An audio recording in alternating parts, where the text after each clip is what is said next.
ASUS thought, what if someone wants to buy a gaming laptop that's not really a gaming laptop? And they came up with this, the ROG Flow Z13. What we have with us is the second generation, and it is better, more powerful, and has all the bells and whistles you can expect from a gaming laptop. But is that good enough to make you shell out close to 2 lakh rupees for this machine? Firstly, the ASUS ROG Flow Z13 is not an everyday big screen gaming laptop. This is a Windows tablet with an Intel i9 chip and RTX 4090 graphics. And secondly, you can bump this up all the way to RTX 4090 using this little connector. I use this as my daily driver, and in the next couple of minutes I'm going to tell you everything you need to know about the ASUS ROG Flow Z13 2023.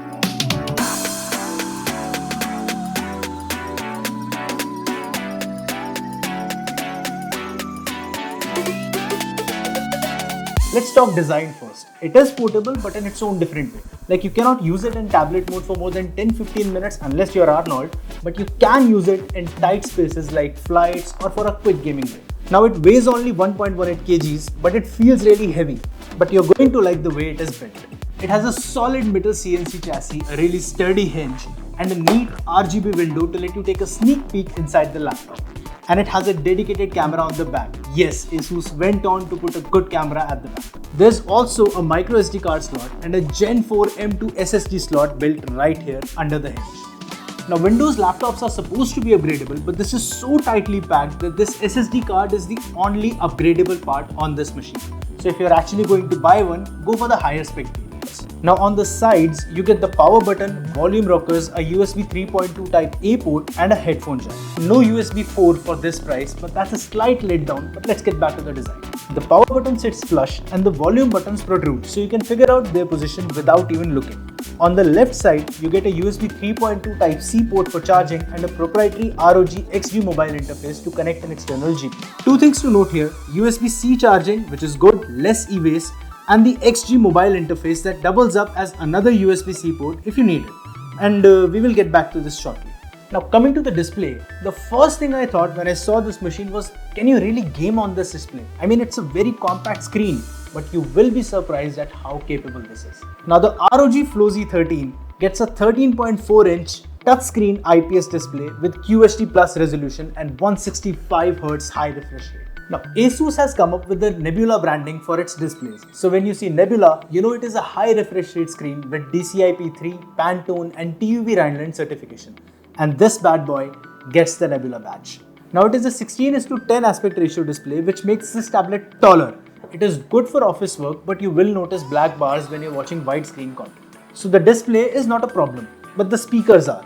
You see, they have a lot of detail if you're in a closed, quiet room, but if you're in an open space, you might not hear things clearly enough. But that said, if you are a serious gamer, you have a 3.5mm headphone jack and high-speed Bluetooth at your beck and call. And yes, this is an ROG machine, so there will be gaming. But before we talk about gaming and usable performance, let's have a look at the specs and the benchmarks.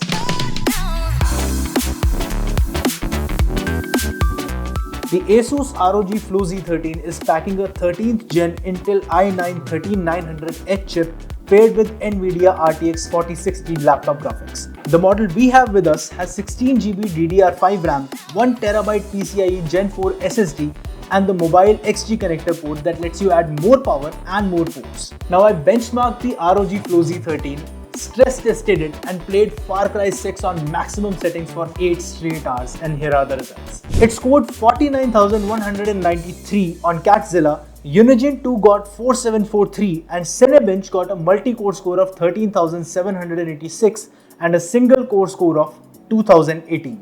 Even at maxed out settings, there is hardly any frame drop, and you will appreciate the high refresh rate screen when you game at it. It is a compact screen, but it is no doubt a really good screen for gaming. And when you max it out in turbo mode, you can actually hear the fans in a quiet space. But it is a slight hum and doesn't get annoying even at full power. Since everything is vertically mounted, the heat is going upwards and there's no heat coming to your palms at all. And you will appreciate that. So the hardware front is sorted, but ASUS also has a clever piece of software to give you more control over this laptop.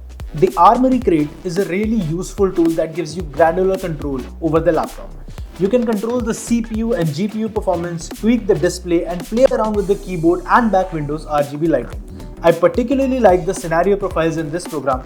You can link an app to it, Like I linked Far Cry 6, and every time you launch it, Armory Crate takes care of settings like refresh rate, keyboard lighting and GPU output. But everything has its pros and cons, and I believe in this case, Windows is the weak point of the ROG Flow Z13. You're good to go if you're using a keyboard and trackpad, but touch inputs are still hit and miss. But that's a Windows thing and this is an ROG machine. So let's talk about this little port here right now. The XG mobile connector has some serious horsepower, and once you hook this machine up to the external graphics, this turns into an entirely different monster.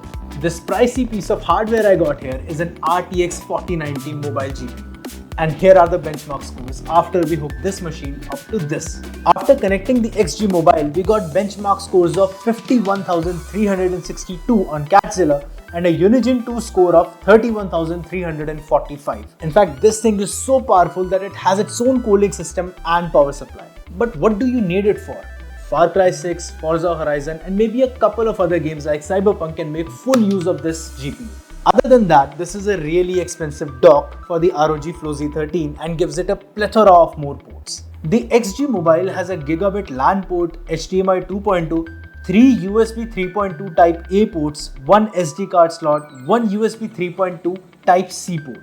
So if you decide to buy this, you're never going to run out of ports again. So far, you must be thinking, where did ASUS compromise if they made such a good machine with a good display, powerful specs and such crazy engineering as the XG mobile interface? The answer is battery. In my mixed moderate office usage, I got roughly 4 to 5 hours of battery life. Even at the most power saving settings, it has just enough juice to let you use it for a couple of hours before you have to plug it in again.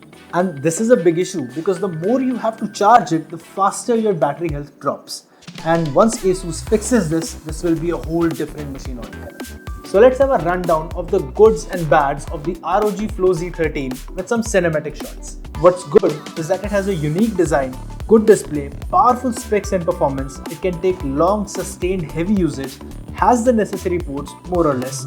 ROG XG mobile interface is a nice addition too. Now what could be better is the battery life. It could become more tablet friendly. It costs a lot and the touch and stylus inputs could be really better. There's no USB 4 for the price and the rubber seal on the XG mobile is not attached to the device, so it is easy to misplace. With that said, we are yet to see Windows machine take such a power leap. The ASUS ROG Flow Z13 has its shortcomings, but it certainly leaves a mark.